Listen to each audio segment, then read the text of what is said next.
ദൂരം മുമ്പിലാണെങ്കിൽ അലീന സ്റ്റാൻലിയോട് പറയുകയാണ്, പപ്പ പപ്പ ഈ മദ്യമെന്ന വിപത്തിൽ നിന്നും രക്ഷപ്പെടണമെങ്കിൽ ഞാനിവിടെ നിന്ന് പോയേ മതിയാവുകയുള്ളൂ.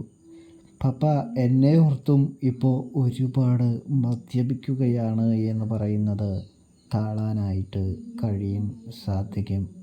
മോളെ, അത് ശരി തന്നെയാണ് എന്ന് കരുതി നീ പോവേണ്ടതുണ്ടോ എന്ന് ചോദിക്കുന്നു. എന്നെ സംബന്ധിച്ച് സ്വത്തോ പണമോ ഒന്നും തന്നെയല്ല എനിക്ക് വലുത്. എനിക്കെൻ്റെ പപ്പയുടെ ജീവനും ജീവിതവുമാണ്. പപ്പ ഇങ്ങനെ നശിക്കുന്നത് കാണാൻ എനിക്ക് സാധിക്കില്ല എന്ന് പറയുന്നു. പപ്പ ആ തീരുമാനം മാറ്റുകയാണെങ്കിൽ ഞാനിവിടെ നിൽക്കാമെന്ന് പറയുന്നു. ഒടുവിൽ സ്റ്റാൻലിയാണെങ്കിൽ ആ തീരുമാനം അധികം വൈകാതെ നിർത്താനായിട്ട് ശ്രമിക്കാമെന്ന് അലീനയോട് പറയുന്നത് കാണാനായിട്ട് സാധിക്കുന്നു.